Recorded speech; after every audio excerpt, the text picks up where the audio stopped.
A luz apareceu primeiro como se fosse um suspiro, um brilho morno que veio do pequeno quadro de madeira colocado na mesa da capela. Os guardas, que vinham acompanhando o ritual como faziam todas as noites, ficaram imóveis. O som das correntes e das botas amainou, como se o próprio corredor prendesse a respiração. Miguel, ajoelhado com as mãos ainda entrelaçadas no rosário gasto que trazia no bolso, levantou o rosto e murmurou, mais para si do que para qualquer um: "Se for possível, quero ver Jesus antes de morrer." Não eram palavras de espetáculo, era um pedido de quem já havia aceitado o fim, mas precisava tocar a verdade que sustentara sua mãe por toda a vida. O que aconteceu em seguida deixou a capela e depois a cidade sem palavras. Se esta história tocar seu coração, fique até o fim e inscreva-se no canal. Compartilhe com quem precisa ouvir que, mesmo na noite mais fechada, a verdade encontra brechas para entrar. Para entender como aquele momento chegou a existir, é preciso recuar 8 anos e seguir as pegadas de uma criança que brincava nas ruas quentes de um bairro imigrante de Houston, onde o verão cheirava a tortilhas frescas e gasolina velha, e onde as vozes das mães se misturavam com o som das sirenes. Miguel fora aquele menino, calmo quando criança, observador, com um pouco de timidez e uma devoção que lhe vinha de sua mãe, Maria. Ela o ensinara, entre contas apertadas e fretes noturnos, a fazer o sinal da cruz sobre a testa antes de dormir, a recitar o Pai Nosso quando uma tempestade se aproximava, a dar graças por um pedaço de pão. Na parede da pequena casa havia uma imagem de madeira de Cristo com as mãos estendidas. Maria a havia trazido de sua vila, como se a figura pudesse proteger o que restava da família. A infância de Miguel não foi extraordinária, mas tinha consistência. Manhãs na escola, tardes correndo entre variáveis que se transformavam em homens quando crescessem demasiado rápido, noites em que a mãe costurava lençóis para que sobrasse o suficiente. O que mudou foram as portas que se fecharam quando o pai desapareceu para sempre, um homem derrotado pelo álcool. Com o tempo, a necessidade empurrou Miguel para escolhas que não eram deliberações morais, quanto escolhas de sobrevivência. Alguém para olhar depois do irmão mais novo, alguém para apagar a luz. Encontrou, sem buscar demasiado, um caminho estreito que tornava possível comprar comida imediata e que, ao mesmo tempo, o empurrava cada vez mais para dentro das sombras. Héctor e Tommy apareceram como vultos que prometiam segurança e dinheiro. Não eram homens de palavra suave, eram rápidos no humor e mais rápidos ainda nas armas. Miguel, diante de opções cruéis, escolheu o amigo que oferecia uma saída, e naquela saída, um dia, havia sangue. Não era pecado deliberado de um homem que planeja, foram circunstâncias que se inflamaram. Uma noite, uma loja de conveniência, um confronto que ninguém planejou. Uma vida foi perdida. Miguel estava ali, sabia-se disso. Mas estar ali não foi o mesmo que matar. Ainda assim, quando a justiça humana veio em sua forma mais dura, a defesa que se ofereceu a ele foi frágil como papel molhado. No tribunal, um espaço de pedra, ar-condicionado que rangia e mesas alinhadas como arquipélagos de tensão, Patrícia Donovan, a promotora, expôs o caso com a frieza e eficácia que a carreira lhe havia impingido. Ela apresentava testemunhos, evidências, álibis despedaçados. Havia pressa naquela acusação, a pressa de fechar um ciclo pelo bem da ordem pública. Daniel Foster, o advogado de defesa, fazia o que podia. Problemas de sistema, provas contestadas, rastros de testemunhas contraditórias. Mas havia um outro agente invisível no processo, o medo.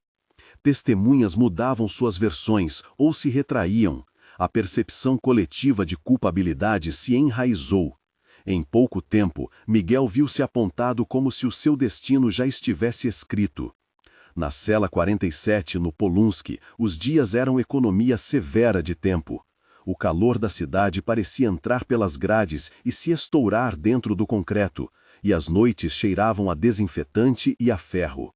O capelão da prisão, Padre Tomás, visitava os condenados com uma regularidade que não precisava de convite.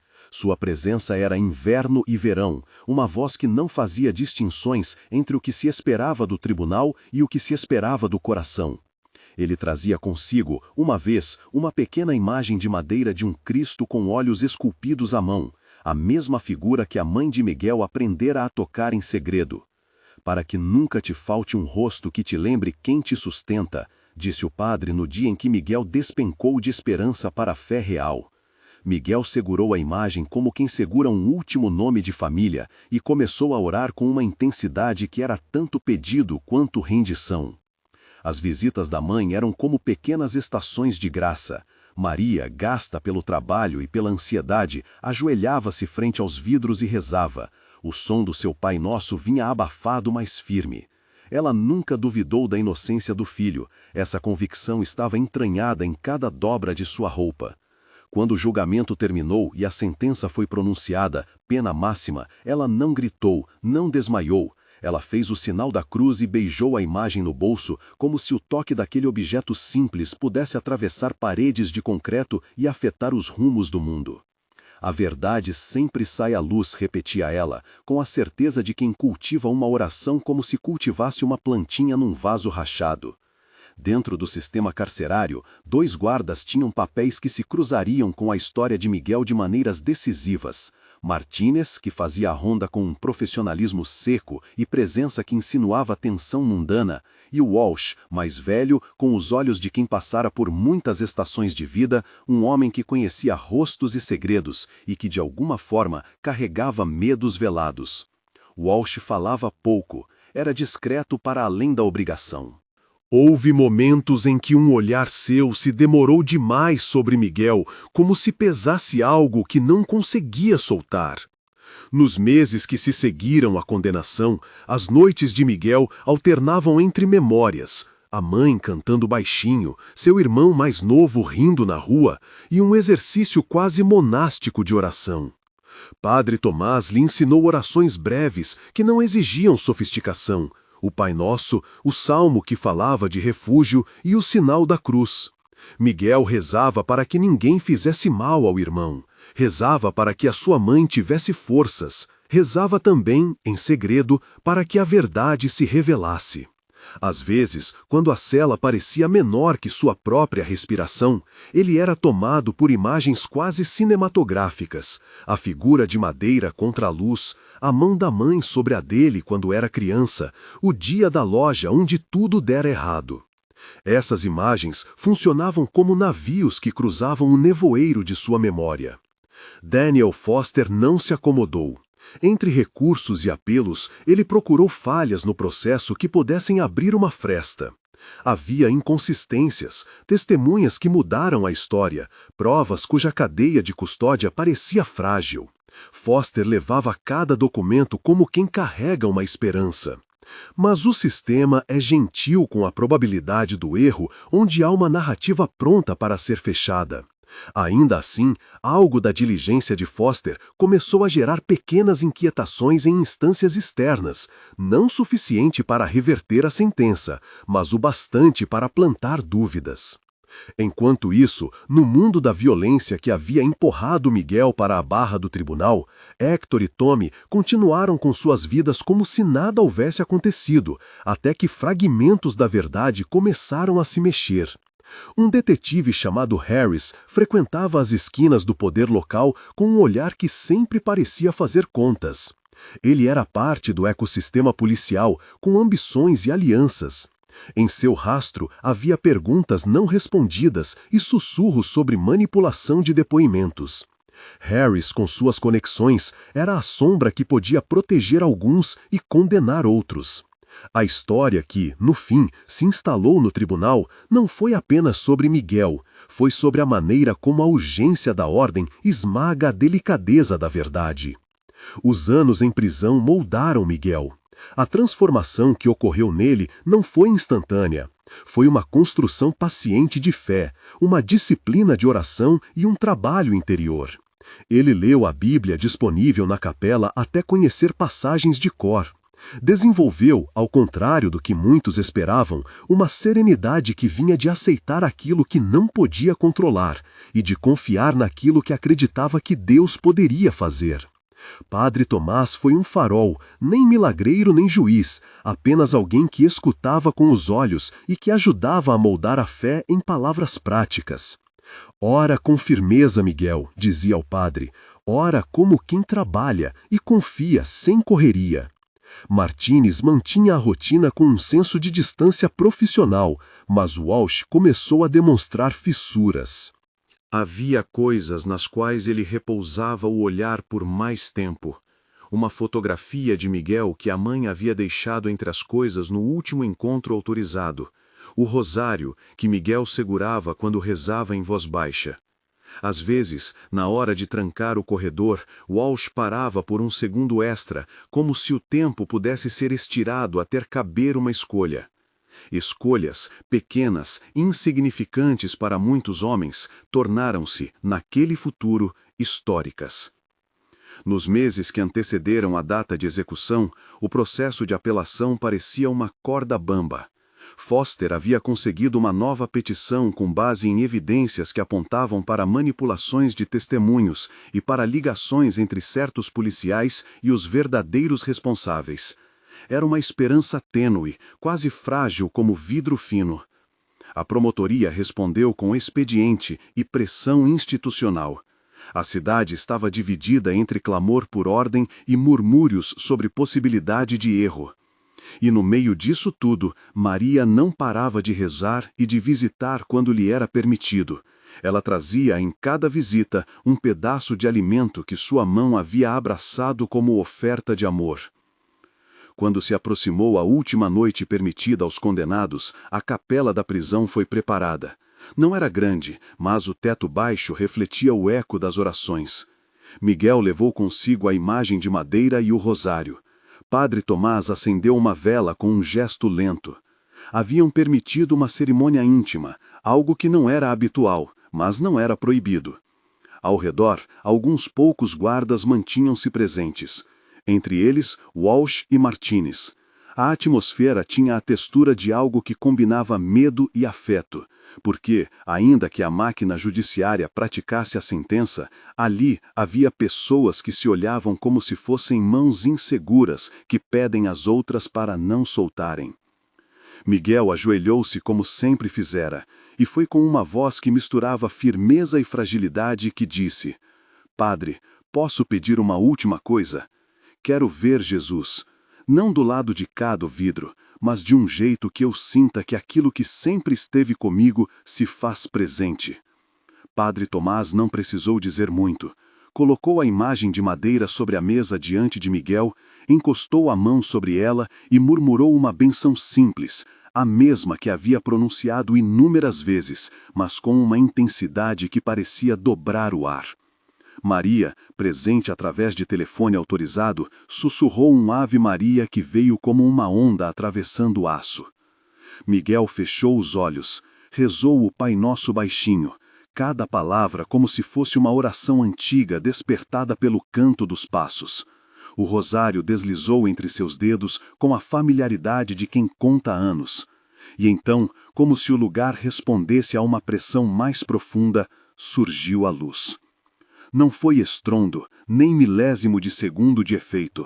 Foi uma claridade que cresceu sobre a pequena imagem de madeira, uma luminosidade suave que parecia vir de dentro da figura, e não de fora. A vela, ao lado, sequer tremulou. A luz do quadro era outra ordem de luz. Cálida, sem queimadura, como se alguém tivesse acendido uma lâmpada dentro de uma concha. O brilho delineou os traços esculpidos na madeira, fazendo o rosto parecer vivo. Mão em gesto teatral, mas em serenidade surpreendente. Um perfume leve veio junto, algo entre incenso e flores secas, lembrança de missa e daqueles ritos que atravessam continentes. Walsh foi o primeiro a pronunciar o som que quebrou o silêncio. Um suspiro que soou como se viesse de alguém que despertara de um longo sono. Seus olhos estavam molhados. Martinez, de aparência sempre rígida, encostou a mão no cabo da arma como se necessitasse ancoragem, mas seu semblante mostrava que a ordenação de sua atenção havia mudado. O corredor, costumeiramente impregnado de ruídos mecânicos, ficou tão mudo que se podia ouvir a sola do sapato de um guarda quando este se movia. Miguel abriu os olhos. Não disse nada. Em vez disso, estendeu a mão e tocou a superfície da imagem com a ponta dos dedos. Era como tocar uma memória que se confirma. Uma paz inundou seu peito. Uma paz que nada tinha a ver com o alívio de escapar. Era a paz de quem recebe algo que sempre foi prometido, uma aceitação que conferia força. Walsh, que mantivera tantos rostos por trás de sua máscara, aproximou-se com passos vacilantes. Sua voz saiu baixa, arrastada por uma emoção que ele havia guardado por muito tempo. Eu preciso falar, disse. As palavras soaram trêmulas, não pelo medo de punição, mas porque parecia que algo havia quebrado dentro dele para dar lugar à verdade. Os outros guardas trocaram olhares. Padre Tomás, com a sabedoria de quem viera para amparar, olhou para Miguel como que pedindo licença para aquilo que estava por vir. Walsh colocou as mãos sobre a mesa, como quem se sustenta. Ele começou então a narrar, e o que contou foi um corte ao silêncio institucional. Noites em que Harris o pressionara, ameaças veladas, acordos para que depoimentos fossem moldados, dinheiro trocado nas sombras, um encontro em que ele havia sido persuadido a omitir o que sabia, por medo de retaliação. Não foi um monólogo de ódio, foi uma confissão que soava como quem corta um laço que pesava.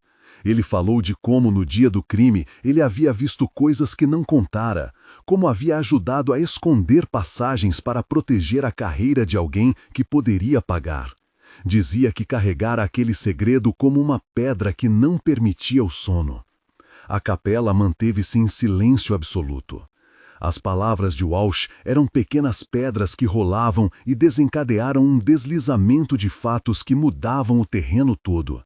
Miguel, com a coragem que vinha da fé e com as mãos ainda pousadas sobre a imagem, sentiu que aquela noite se transformava num ponto de virada.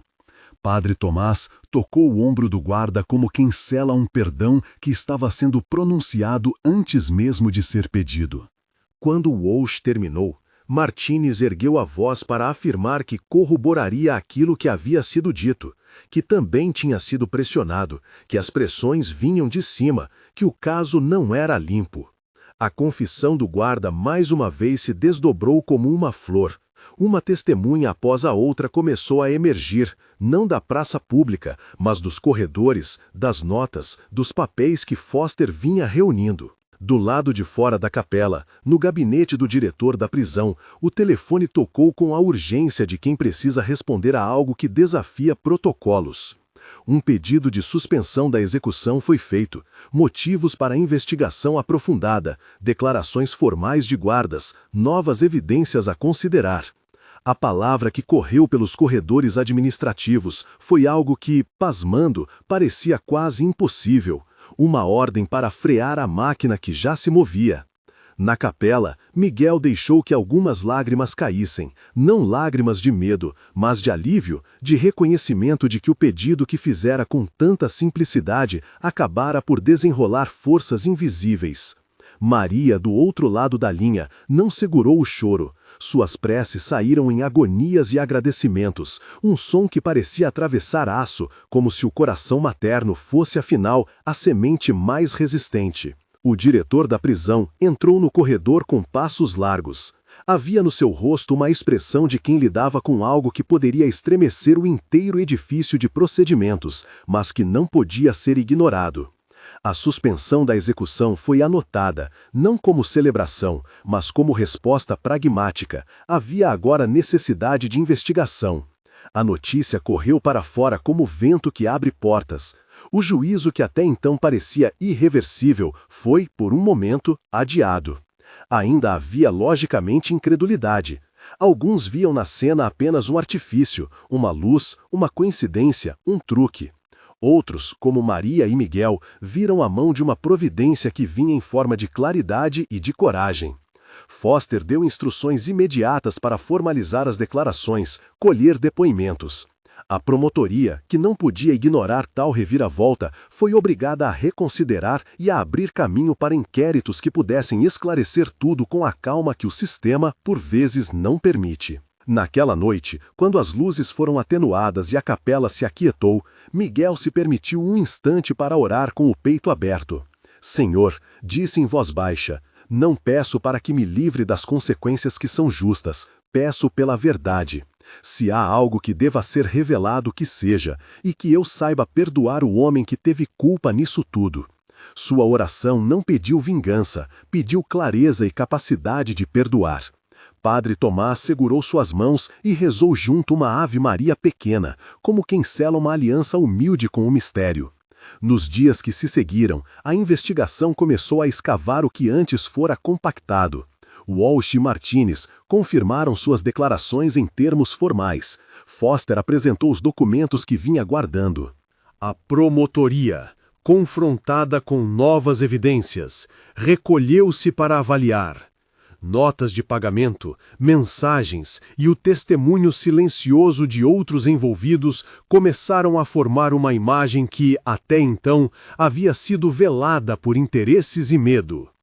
O efeito do brilho na imagem de madeira, inexplicado para olhos científicos, havia desencadeado um processo de rememoração humana. Quando a verdade encontra uma abertura, as verdades humanas costumam seguir. A leitmotiv que Maria repetira tantas vezes, a verdade sempre sai à luz, parecia ali tomar forma concreta. A imprensa local começou a murmurar e as redes de conversa da cidade acordaram para um fato que já não era apenas judicial, era também um fenômeno que muitos chamavam de espiritual. Havia quem tentasse desacreditar com termos pragmáticos, quem buscasse explicações técnicas para a claridade e quem se deixasse tocar pela narrativa de redenção que brotara naquele espaço frio de concreto.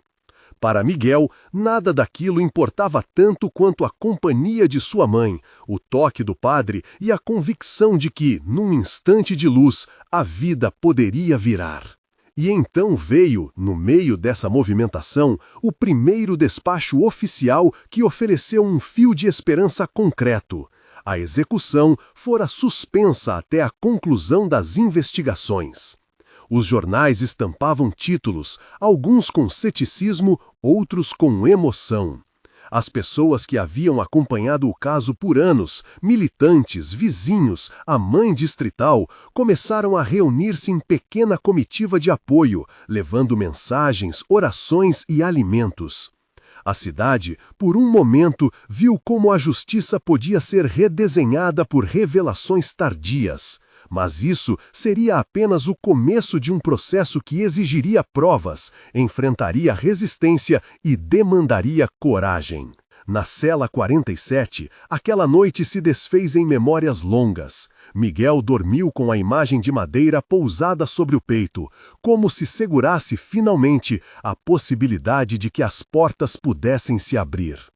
Lá fora, Walsh lidava com o peso de sua própria confissão. Havia tempo para medo, para arrependimento, para buscas de perdão. Maria, em sua pequena cozinha, rezou até o amanhecer. Cada Ave Maria, uma vela acesa no coração. A verdade, quando finalmente começa a se mover, não vai tão rápido quanto se deseja. Ela exige tráfego por papéis, por comissões, por deliberações que levam tempo. Mas a claridade daquele instante havia sido suficiente para desenhar uma linha de ação. A investigação seria implacável e, se houvesse culpados que agiram por corrupção, deveriam responder.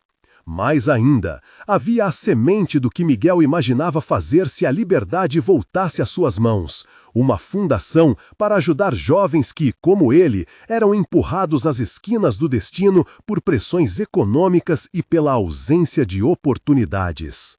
Na madrugada, antes que os relógios acordassem a cidade, Miguel fez uma oração simples, com voz que soava calma, ainda que marcada por anos.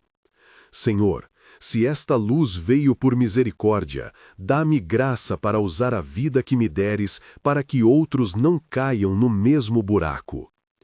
Padre Tomás respondeu com uma breve bênção, e as palavras de Maria, sussurradas pelo telefone, chegaram como promessas.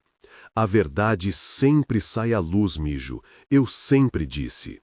E naquela manhã, o eco daquela frase tornou-se para muitos não um mantra vazio, mas um chamado, um lembrete de que, mesmo quando o sistema falha, há instantes que forjam caminhos de redenção e que a coragem de alguns pode converter a falsidade em palavra clara. Ainda havia muitas batalhas por vir, inquéritos, depor em juízo, reconquistar papéis. Havia resistência daquelas estruturas que se alimentam do silêncio. Mas a noite em que Miguel pediu para ver Jesus tinha mudado não só o destino de um homem, mas a disposição de outros para falar. Havia, pela primeira vez em anos, uma fresta de luz que convidava à verdade. E, como sempre diziam Maria e Padre Tomás, a verdade, quando encontra espaço, caminha, mesmo que ao seu ritmo. O que se seguiria, no entanto, a investigação completa, a exoneração formal, a reconciliação pública, a criação da fundação e o testemunho que Miguel daria diante de uma congregação e depois diante de uma cidade, era a história que demandava provas e passos firmes. Naquela capela, depois da luz, a confissão e a suspensão, todos entenderam que tinham presenciado um ponto de virada. Mas ninguém pôde prever, naquela calma que ainda se acomodava no corpo, como a vida de Miguel se transformaria em missão, nem como a cidade reagiria quando a verdade começasse a aparecer em documentos e depoimentos. E foi com essa certeza provisória, porém profundamente enraizada no coração, que Miguel se preparou para os dias que viriam, para enfrentar o processo que renovara a esperança, para aceitar que a liberdade implicaria responsabilidades e para acolher aquilo que a fé lhe ensinara nas noites de vela. A imagem de madeira descansava agora sobre a pequena mesa da capela, não mais apenas como lembrança de uma infância, mas como testemunha de que, quando a luz toca a madeira, as pessoas podem começar a falar.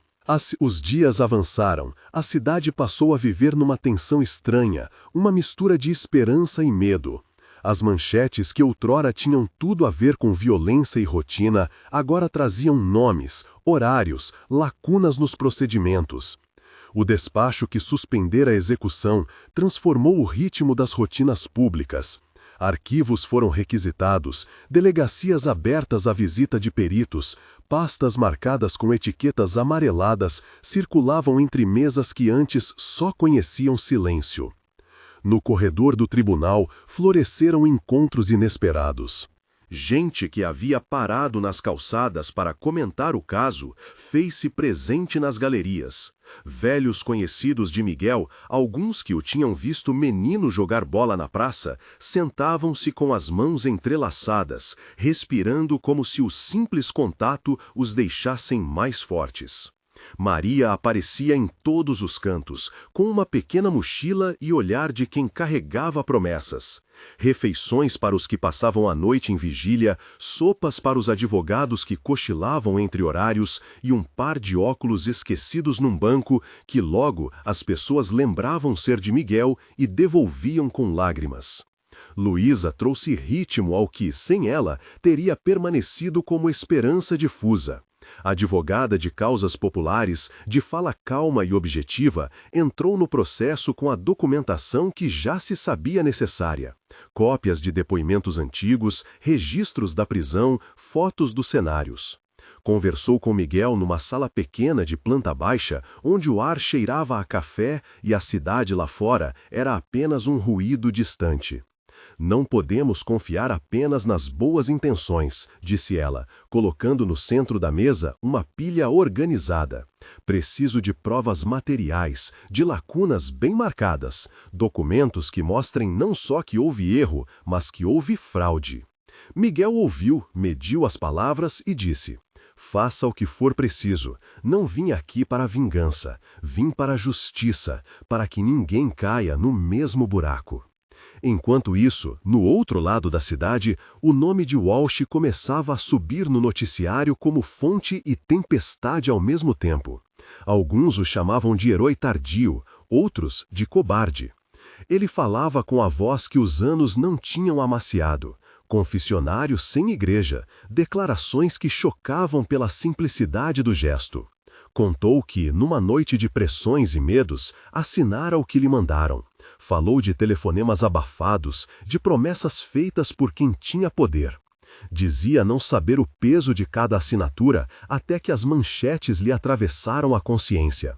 Quando foi convocado a depor, seus olhos tremiam, mas a fala, às vezes curta, cortava como lâmina.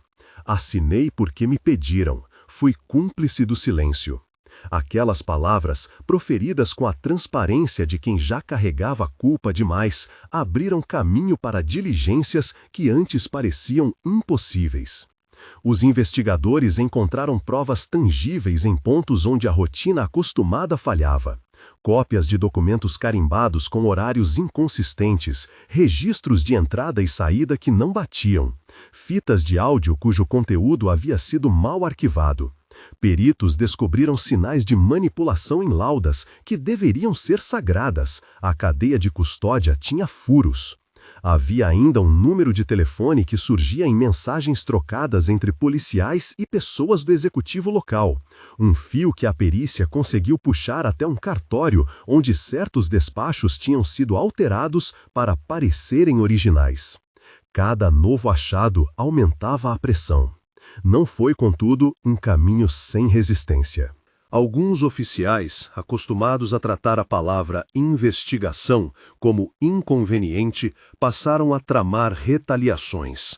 Aparelhos foram reiniciados, caixas lacradas desapareceram por breves períodos, memórias foram formatadas sob desculpas linguísticas e burocráticas.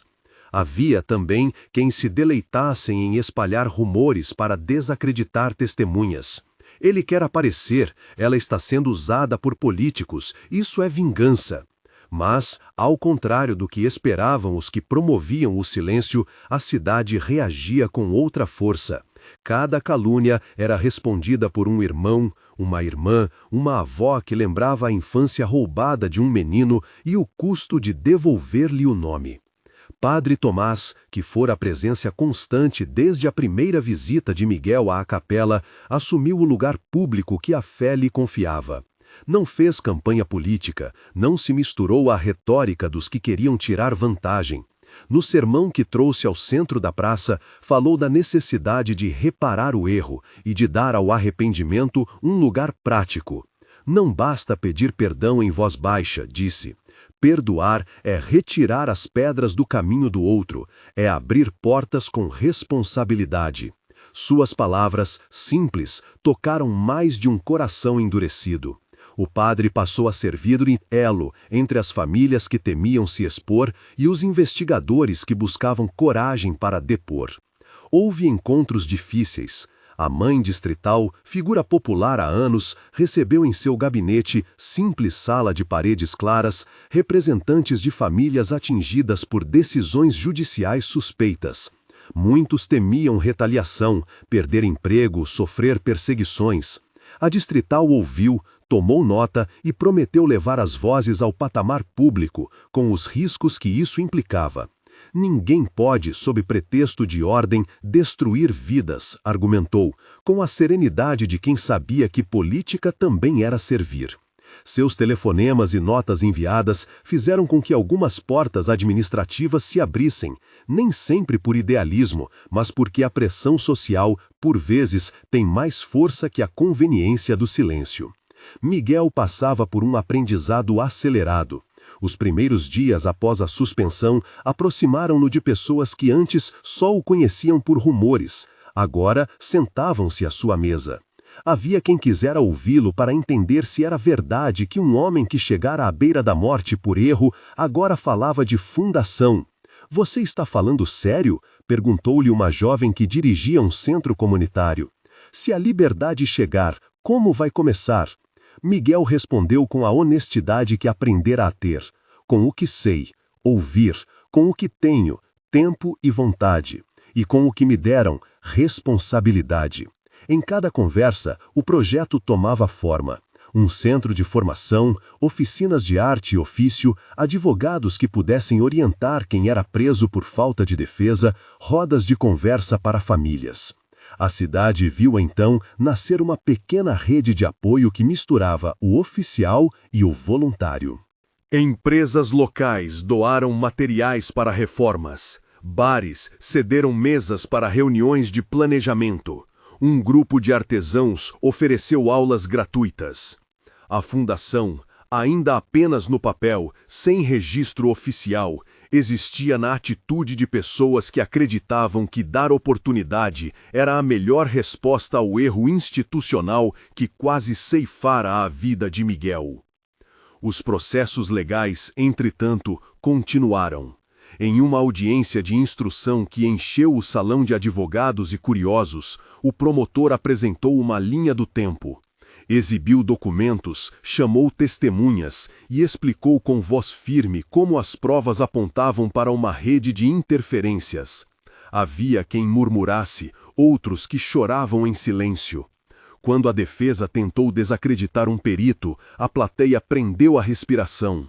Quando a promotoria trouxe à tona registros de transações noturnas em contas pouco comuns, alguns rostos se fecharam, como quem sabe exatamente de qual jogo se trata. No entanto, nem tudo se movia apenas nas salas oficiais. À noite, nas vielas do bairro onde Miguel crescera, os rapazes que tinham passado pela mesma escola de violência e abandono se reuniam para ouvir aquilo que ele dizia.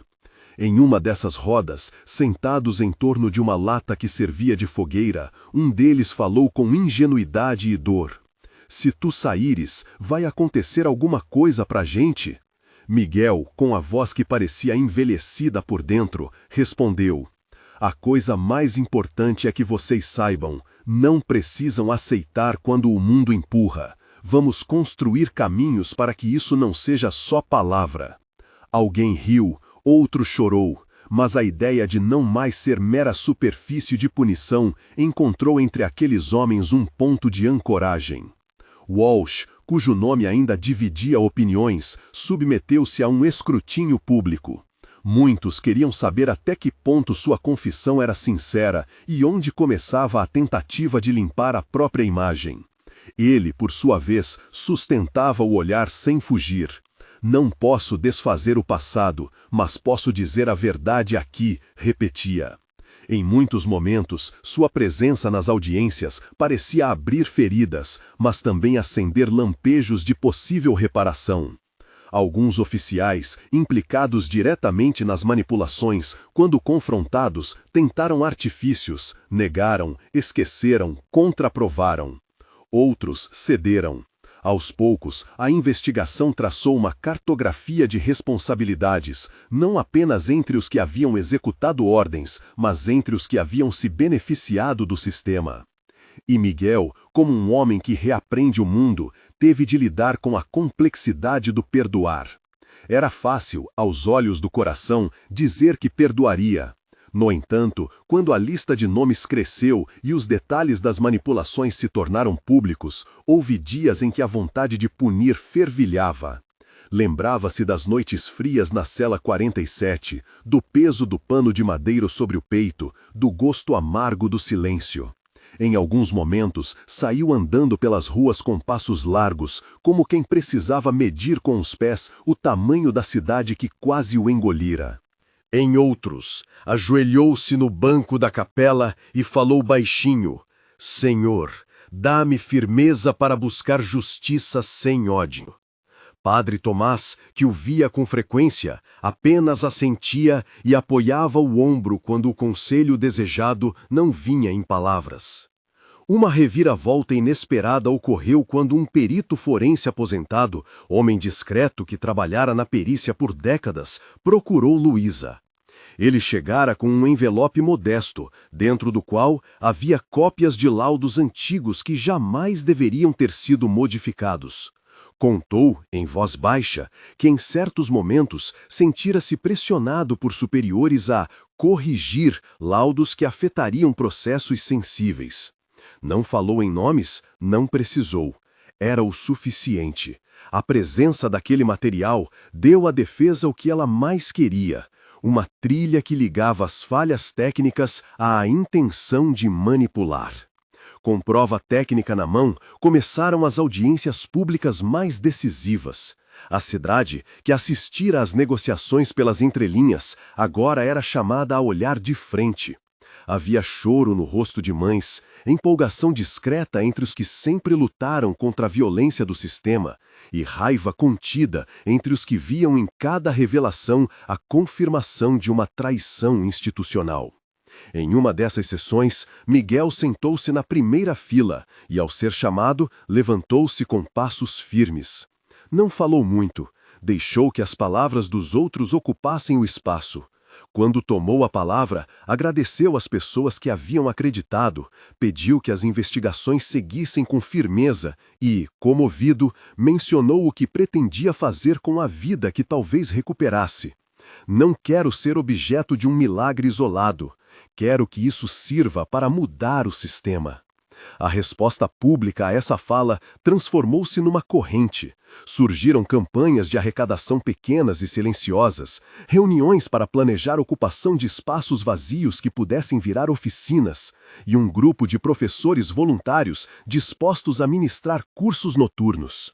A ideia da fundação, antes apenas esboço no coração de Miguel, passou a ter listas de nomes, propostas e até esboços de estatutos. Mas tudo isso dependia de um passo legal: a confirmação de sua inocência numa instância superior.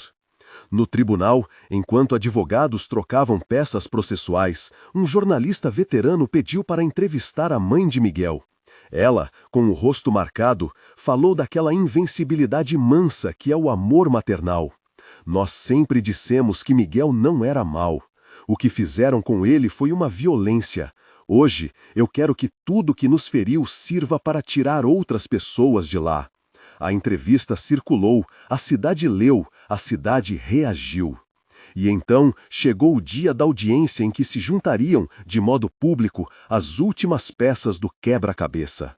A sala estava lotada. Havia centenas ali, parentes de réus, ativistas, estudantes, curiosos, quem trabalhava no tribunal. Um silêncio denso caiu quando o promotor abriu sua pasta e, com cuidado, puxou a primeira prova. Ali havia laudas, horários, números de telefone e um fio que levaria a depoimentos que poderiam, finalmente, tocar o núcleo do que se suspeitara desde o começo. Padre Tomás manteve-se junto ao corredor, mãos postas. Maria apertou a mão de Miguel até que seus dedos tremessem. Luísa ajustou os óculos, respirou fundo e um homem de olhos úmidos, o perito aposentado, sentou-se ao lado da testemunha que seria chamada. O ar parecia feito de nós, que a cada segundo se desfaziam ou se apertavam. O promotor chamou a primeira testemunha. A voz ecoou pelo salão como o anúncio de que algo decisivo começaria a acontecer. Todos se inclinaram um pouco para frente, esperando que, naquela fala, o fio se estendesse e talvez começasse a desenhar o teatro onde a verdade deixaria de ser sombra para assumir forma. A testemunha ergueu-se com mãos trêmulas. Chamava-se Clara Mendes, técnica de laboratório que, nos últimos 5 anos, trabalhara no setor de evidências forenses. Tinha o olhar cansado de quem vira prazos e pressões demais. A sala prendeu a respiração. «Diga seu nome completo», ordenou o juiz. «Clara Mendes de Souza», respondeu ela. «Sou técnica em perícia criminal, matrícula 4321. Trabalhei no Laboratório Central entre 2014 e 2019. A voz dela era baixa, mas firme. O promotor lançou um olhar calculista. Parecia certo de que desmontaria qualquer tentativa de golpe. Luísa estava ao lado de Miguel, caneta pronta, olhos mais atentos do que o público. A testemunha ergueu-se com mãos trêmulas. Chamava-se Clara Mendes, técnica de laboratório que nos últimos 5 anos trabalhara no setor de evidências forenses. Tinha o olhar cansado de quem vira prazos e pressões demais. A sala prendeu a respiração. Diga seu nome completo, ordenou o juiz. Clara Mendes de Souza, respondeu ela. Sou técnica em perícia criminal, matrícula 4321. Trabalhei no Laboratório Central entre 2014 e 2019. A voz dela era baixa, mas firme. O promotor lançou um olhar calculista. Parecia certo de que desmontaria qualquer tentativa de golpe. Luísa estava ao lado de Miguel, caneta pronta, olhos mais atentos do que o público. A senhora pode dizer ao tribunal como era o procedimento para a emissão de laudos? Perguntou o promotor. Clara respirou, como se as palavras precisassem se arrumar antes de sair. Cada laudo deveria passar por 2 análises independentes, depois ser rubricado pelo perito-chefe.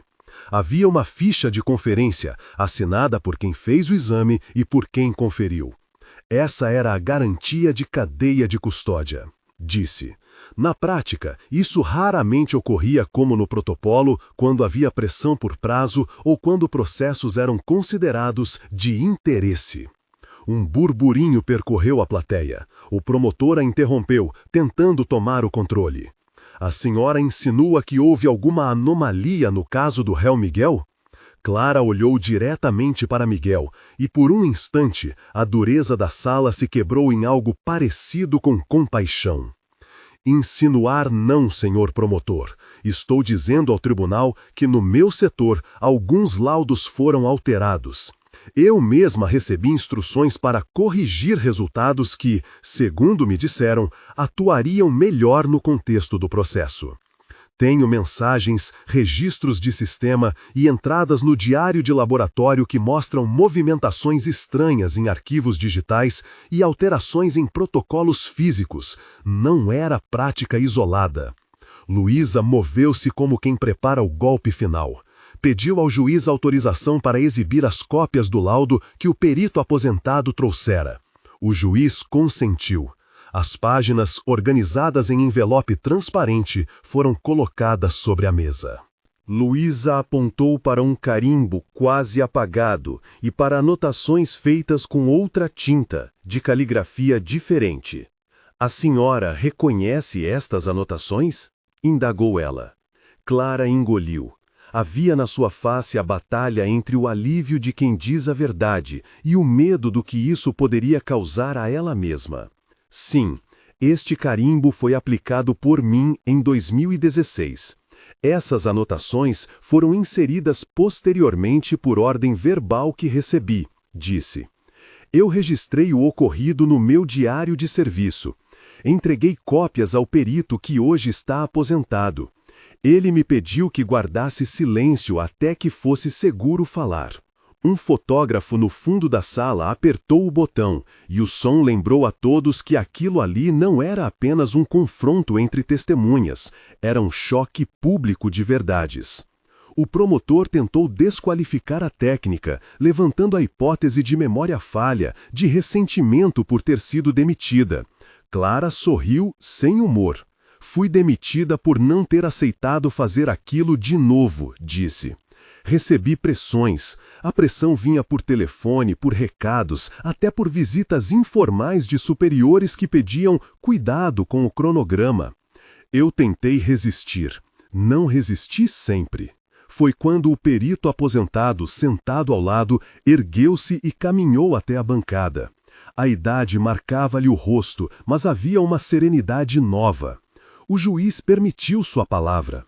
Ele abriu a pasta com as cópias que trouxera, laudos originais, registros de bitácora, anotações comparativas. Mostrou a sobreposição das versões, as margens que foram raspadas, os metadados que indicavam alterações em datas e horários. Trabalhei por 32 anos na perícia, disse o homem. Nunca achei que teria de voltar para provar que um procedimento estava viciado. Esses arquivos não foram corrompidos por acidente. Há padrão, retificações que coincidem com a tramitação de processos sensíveis, assinaturas que aparecem em momentos estranhos e a repetição de um termo em vários laudos que só alguns técnicos usavam, como se uma orientação comum tivesse sido imposta. O promotor, pela primeira vez, perdeu um pouco a linha dura. Pediu tempo, folheou seus papéis como se buscasse uma resposta que já não tinha. Então, numa dessas pausas, alguém da plateia soltou um soluço contido. Padre Tomás fechou os dedos ao redor do terço e olhou para Miguel com uma expressão que misturava medo e fé. Luísa tomou a palavra para o contra-interrogatório. Foi preciso pouco para que sua técnica jurídica encontre com a humanidade da testemunha. Perguntou sobre mensagens específicas, apresentou as cópias da agenda do laboratório, apontou para horários que batiam com ligações que, no celular de um dos antigos supervisores, cujas gravações agora eram anexadas ao processo, mostravam sequência de contatos. O juiz, vendo a clareza dos indícios, levantou a voz. Senhor promotor, a promotoria foi informada desses materiais anteriormente? O promotor hesitou. O tribunal sentiu o sangue passar pelo silêncio. Não em sua totalidade, respondeu ele. Algumas informações chegaram de forma fragmentada. E por que não foram anexadas ao processo antes? Perguntou o juiz. A resposta do promotor foi um resmungo que não convenceu ninguém. No auge do embate, um detalhe técnico apresentado pelo perito arrancou ruídos mais fortes. As fitas digitais de cadeia de custódia mostravam que, em 3 momentos distintos, os arquivos foram acessados por um usuário institucional com perfil de administrador nos dias que coincidiram com a protocolização de recursos da promotoria. Explicado em linguagem fácil por Clara, aquilo equivalia a uma intervenção que podia alterar a narrativa dos laudos. O juiz bateu o martelo do gabinete. Pediu que o secretário levantasse a ordem do dia, consultasse as normas e propôs uma medida que deixou todos em suspense. Determinou a suspensão imediata dos efeitos do laudo que havia sido chave na condenação de Miguel e ordenou a abertura de diligência para a reconstituição técnica das evidências em órgãos externos, incluindo um perito indicado pelo tribunal. A reação foi instantânea. Alguns na plateia aplaudiram, outros choraram. Uma senhora caiu no choro e foi amparada por vizinhos. Maria, que até então se mantivera erguida por reações contidas, deixou que o rosto se dissolvesse em lágrimas. Miguel fechou os olhos, sentiu as pernas fraquejarem, mas manteve-se de pé. O juiz, conhecedor da gravidade, tratou de marcar os próximos passos com voz firme. Diante do exposto, determino a suspensão dos efeitos do laudo questionado, a abertura de investigação interna sobre manipulação de evidências no laboratório central e a convocação de peritos independentes. Fica ainda requisitado o arquivamento de todas as comunicações eletrônicas referentes àquele setor para análise. E, por ora, o réu permanecerá em liberdade provisória até a conclusão das diligências com medidas cautelares que não o impeçam de exercer trabalho ou função social. Foi como se um peso gigante tivesse sido alçado do peito de muitos ali. A imprensa, que até então documentara o choque com distância, agora apressou-se, não para sensacionalizar, mas para acompanhar a liberação de um homem cuja história já era parte da cidade. Na rua, ao final da audiência, um grupo esperava. Havia bandeiras improvisadas, panfletos que anunciavam mutirões e oficinas, e rostos que, nas semanas anteriores, haviam ecoado petições e vigílias. Miguel saiu do tribunal acompanhado de Maria e da mãe. O sol parecia ter uma claridade particular. Não era apenas o clima. Havia algo de luz que brotava das pequenas coisas, do reconhecimento público. Vamos fazer o que prometemos, murmurou Miguel, segurando a mão de Maria, voz embargada. Padre Tomás aproximou-se. Suas mãos fortes pousaram nos ombros de Miguel como selo de paz. Deus te guardou, meu filho, disse. Agora cuide dos outros e cuide-se. Ao redor, voluntários começaram a organizar uma primeira assembleia improvisada. Alunos de uma escola técnica ofereceram espaço para cursos. Professores da noite confirmaram turmas. Um pequeno café local prometeu abrigar encontros de divulgação. A cidade, que testemunhara a queda de um sistema em público, parecia disposta a reconstruir algo novo com as próprias mãos. Luísa conversou em voz baixa com Miguel, mostrando os próximos passos legais, a audiência para a homologação do novo laudo, pedidos de reparação e o acompanhamento das investigações internas. Havia cansaço, mas também uma determinação que não se apaziguaria com confortos imediatos. Miguel escutou e, por algum tempo, deixou-se levar apenas pela sensação de respirar sem peso. Naquele mesmo fim de tarde, reuniram-se na pequena sala paroquial alguns dos que haviam trabalhado no caso. O perito aposentado, Clara, Luísa, Padre Tomás, representantes de ONGs e jovens que haviam organizado as ocupações propositivas. Discutiram logística, prazos e, sobretudo, a garantia de que a rede se manteria firme enquanto a máquina da justiça, lenta e imperfeita, tramitava as suas etapas. Não podemos deixar que isso vire só mais um escândalo, disse Luísa. Tem de haver institucionalidade, proteção a denunciantes, revisão de protocolos, auditoria pública nos laudos. E educação, completou um professor que oferecera aulas noturnas. Precisamos ensinar a cidade que reinserir não é favor, é obrigação de uma comunidade que quer ser justa. Miguel ouviu cada proposta com interesse renovado. Quando foi sua vez de falar, a voz saiu firme, sem o estardalhaço dos discursos heróicos, mas com uma verdade simples. Se sair daqui amanhã com a minha vida ainda rachada, não quero que seja só para esquecer. Quero que essas rachaduras sirvam de porta para quem ainda está lá dentro. Não quero vingança. Quero sistema que não devore a carne de ninguém para se proteger. A Assembleia concordou em silêncio. Havia no ar um cansaço que já não parecia apenas derrota, mas semente. Ajustaram nomes à fundação que começara como ideia. Um rascunho de estatutos trocou-se por uma folha firme de compromissos mínimos. Oficinas, acompanhamento jurídico, apoio psicológico para familiares, cursos técnicos e campanhas de transparência pública.